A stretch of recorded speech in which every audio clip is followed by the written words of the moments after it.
Assalamualaikum warahmatullahi wabarakatuh. Perkenalkan, nama saya Fitri Nuriani dari kelas XC. Saya akan menjelaskan tentang kalimat efektif dan penggunaan ejaan bahasa Indonesia.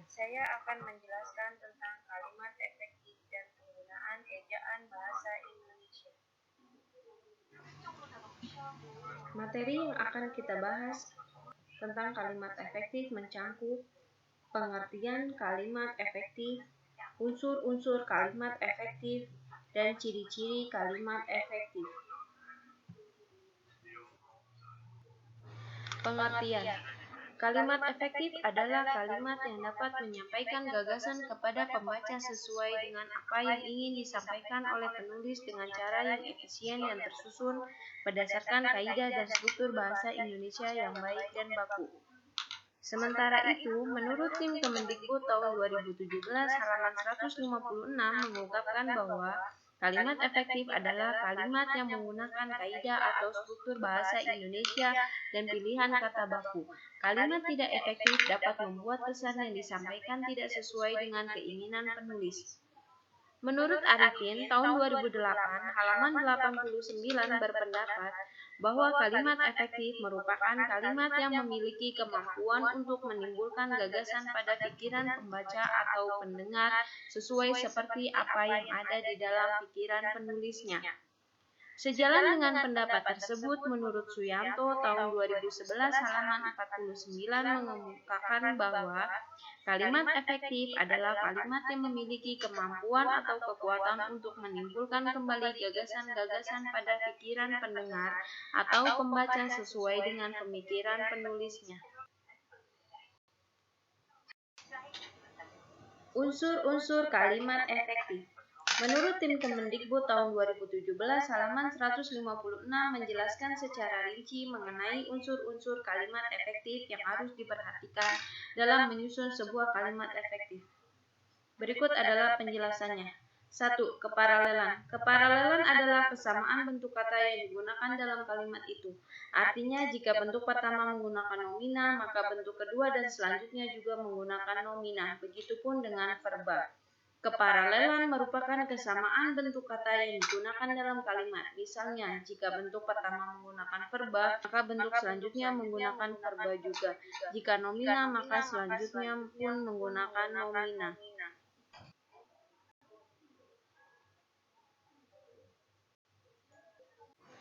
2. Kehematan.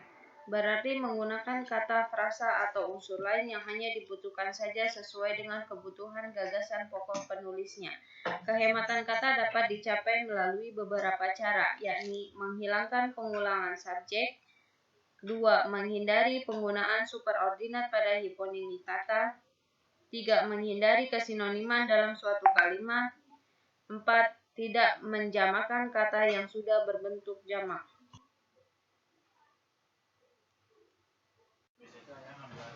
3. Kecermatan. Kecermatan berarti kalimat spesifik mengungkapkan gagasan tertentu dan tidak memberikan tafsiran atau pengertian lain ketika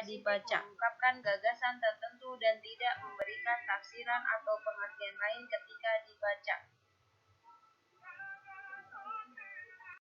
Jika ditelusuri, kalimat efektif memiliki ciri yang sama dalam pembentukannya, sehingga kita dapat mereplika ciri tersebut untuk membuat kalimat efektif pada teks yang kita tulis.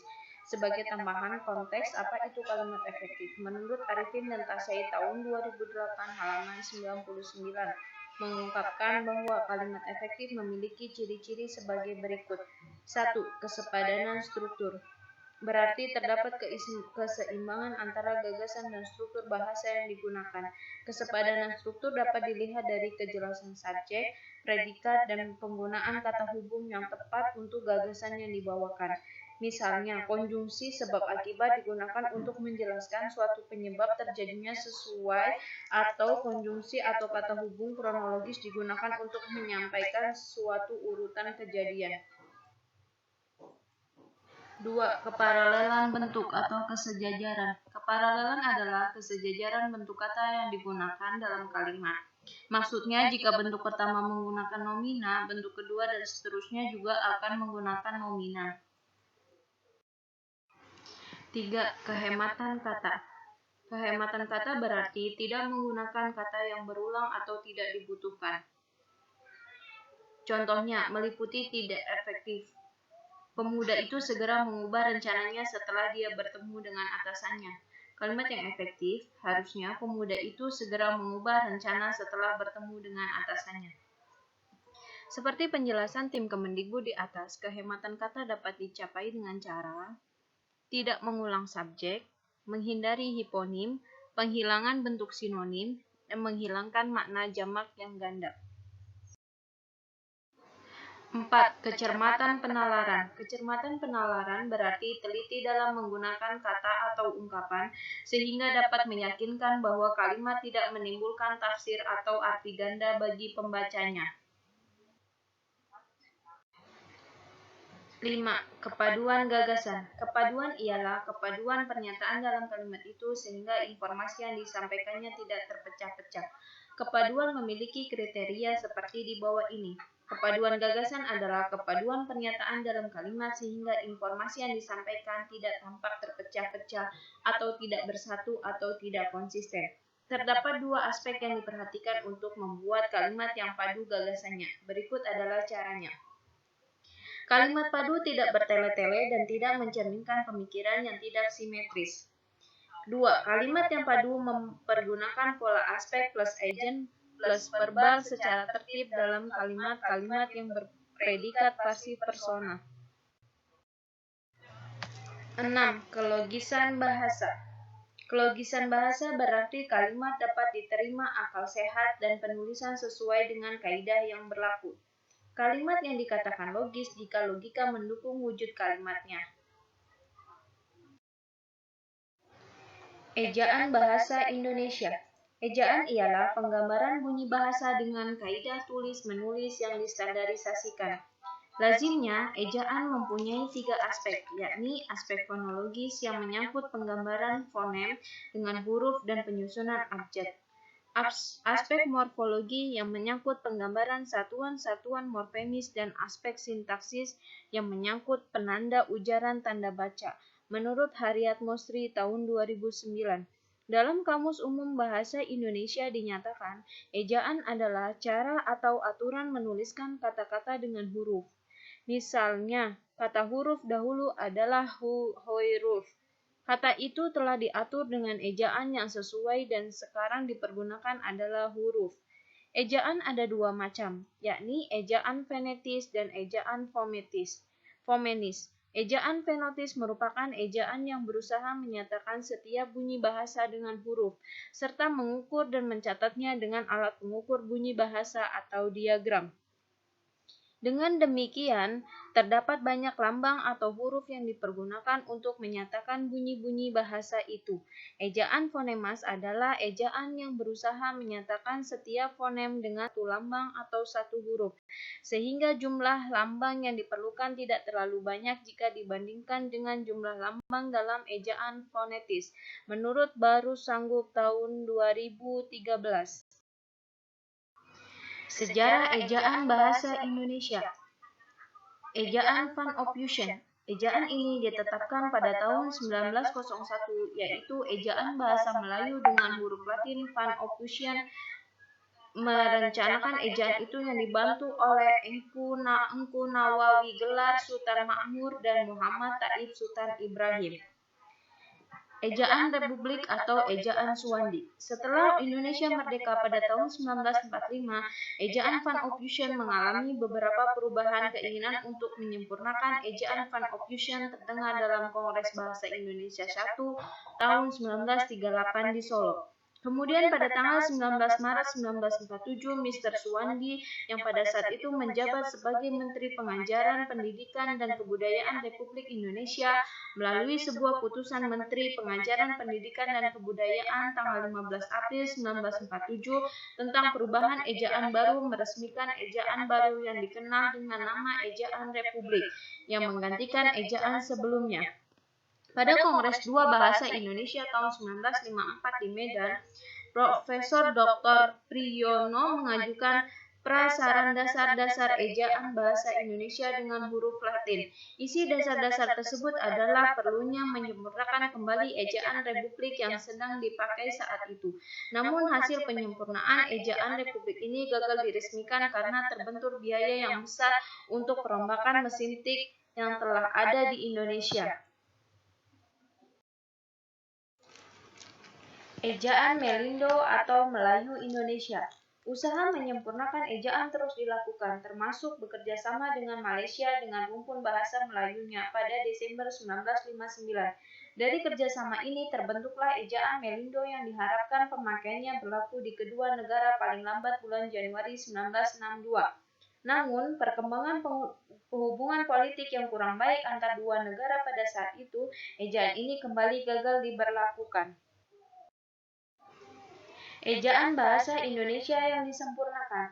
Pada tanggal 16 Agustus 1972, Presiden Republik Indonesia meresmikan pemakaian ejaan Bahasa Indonesia. Peresmian ejaan baru itu berdasarkan keputusan Presiden nomor 57 tahun 1972. Departemen Pendidikan dan Kebudayaan menyebarkan buku kecil yang berjudul Pedoman Ejaan Bahasa Indonesia yang disempurnakan sebagai patokan pemakaian ejaan itu. Pemakaian huruf ejaan bahasa Indonesia. Abjad. Jenis huruf dan nama yang digunakan dalam sistem EYD adalah sebagai berikut. EYD menggunakan 26 huruf dan setiap huruf melambangkan fonem tertentu. Ke-26 huruf ini dapat digolongkan ke dalam dua bagian, yaitu vokal dan konsonan. Vokal. Vokal terdiri dari A, I, U, E, O. Berikut adalah huruf konsonan. Berikut adalah yang termasuk ke dalam diftong. Persukuan. Di bawah ini dicantumkan pola persukuan kata dalam bahasa Indonesia seperti yang tercantum dalam buku Pedoman Umum Ejaan Bahasa Indonesia yang disempurnakan sebagai berikut. Setiap suku kata dalam bahasa Indonesia ditandai oleh sebuah vokal. Vokal ini dapat didahului atau diikuti oleh konsonan. Pemisahan suku kata pada kata dasar adalah sebagai berikut. Kalau di tengah kata ada dua vokal yang berurutan, pemisahan tersebut dilakukan di antara kedua vokal itu. Kalau di tengah ada konsonan di antara dua vokal, pemisahan tersebut dilakukan sebelum konsonan itu. Kalau di tengah ada dua konsonan yang berurutan, pemisahan terdapat di antara kedua konsonan itu. Kalau di tengah kata ada 3 konsonan atau lebih, pemisahan tersebut di antara konsonan yang pertama atau termasuk dengan konsonan kedua. Nama diri.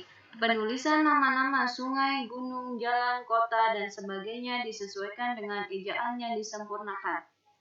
Nama orang, badan hukum, dan nama diri lain yang sudah lazim disesuaikan dengan ejaan yang disempurnakan, kecuali bila ada pertimbangan khusus. Huruf kapital. Huruf kapital digunakan sebagai huruf pertama pada hal-hal berikut. Huruf kapital dipakai sebagai huruf pertama kata pada awal kalimat dan petikan langsung. Ungkapan yang berhubungan dengan nama Tuhan dan kitab suci termasuk kata ganti untuk Tuhan. Nama gelar, kehormatan, dan keagamaan yang diikuti nama orang beserta unsur nama jabatan dan pangkat. Nama orang, nama bangsa, suku bangsa, bahasa, dan nama tahun, bulan, hari, hari raya, peristiwa sejarah, serta nama-nama geografi. Unsur nama negara, lembaga pemerintah dan ketatanegaraan, dokumen resmi, serta nama buku, majalah, dan surat kabar. Unsur singkatan nama gelar, pangkat, sapaan, dan nama kekerabatan yang dipakai sebagai sapaan. Di samping yang telah disebutkan di atas, huruf kapital juga digunakan sebagai huruf pertama kata ganti Anda. Sehubungan dengan penulisan karya tulis, judul karya tulis baik yang berupa laporan, makalah, skripsi, disertasi, tugas kerja, maupun jenis karya tulis yang lain seluruhnya ditulis dengan huruf kapital. Selain itu, huruf kapital seluruhnya juga digunakan dalam penulisan hal-hal berikut. Judul kata pengantar atau prakata, judul daftar isi, judul grafik, tabel, bagan, peta, gambar, berikut judul daftarnya masing-masing. Judul daftar pustaka, judul lampiran. Dalam hal itu, judul-judul subbab atau bagian bab huruf pertama setiap unsurnya juga ditulis dengan huruf kapital, kecuali yang berupa kata depan dengan partikel seperti dengan, dan, di, untuk, pada, kepada, yang, dalam, dan sebagainya. Huruf miring. Huruf miring atau dalam cetakan atau tanda garis bawah pada tulisan tangan atau ketikan digunakan untuk menandai judul buku, nama majalah, dan surat kabar yang dipakai dalam kalimat. Sesuai dengan kaidah kata-kata asing yang ejaannya belum disesuaikan dengan ejaan bahasa Indonesia atau kata-kata asing yang belum diserap ke dalam bahasa Indonesia juga harus ditulis dengan huruf miring jika digunakan dalam bahasa Indonesia. Kata dasar. Kata dasar ditulis sebagai satu kesatuan. Kata dasar adalah kata yang belum diberi imbuhan. Dengan kata lain, kata dasar adalah kata yang menjadi dasar awal pembentukan kata yang lebih besar. Contohnya adalah makan, duduk, pulang, tinggal, datang, minum, langkah, pindah, dan lain-lain. Kata turunan. Kata turunan atau disebut dengan kata berimbuhan adalah kata-kata yang telah berubah bentuk dan makna. Perubahan ini dikarenakan kata-kata tersebut telah diberi imbuhan yang berupa awalan atau afiks, akhiran atau sufiks, sisifan atau infiks, dan awalan akhiran atau konfiks. Contohnya adalah menahan, berlari, bertinggal, dan lain-lain.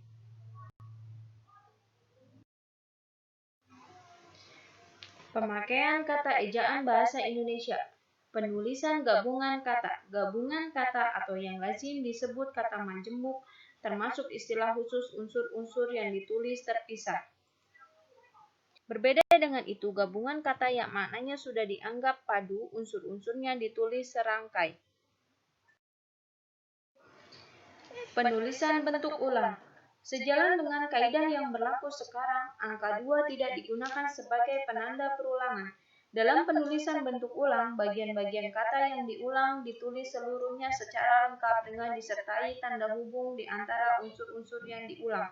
Dengan demikian, dalam tulisan-tulisan yang bersifat resmi seperti naskah buku, laporan penelitian, laporan kegiatan, skripsi, dan berbagai karya tulis resmi yang lain, kata ulang harus ditulis secara lengkap tidak menggunakan angka 2. Penulisan kata depan. Kata depan adalah kata-kata yang secara sintaksis diletakkan sebelum kata benda, kata kerja, atau kata keterangan, dan secara semantis kata depan menandakan berbagai hubungan makna antar kata depan dan kata yang ada di belakangnya.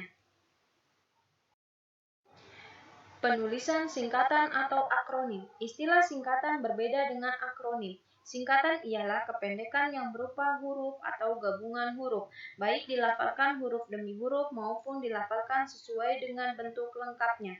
Beberapa singkatan yang dilafalkan dalam huruf demi huruf dapat diperhatikan pada contoh berikut.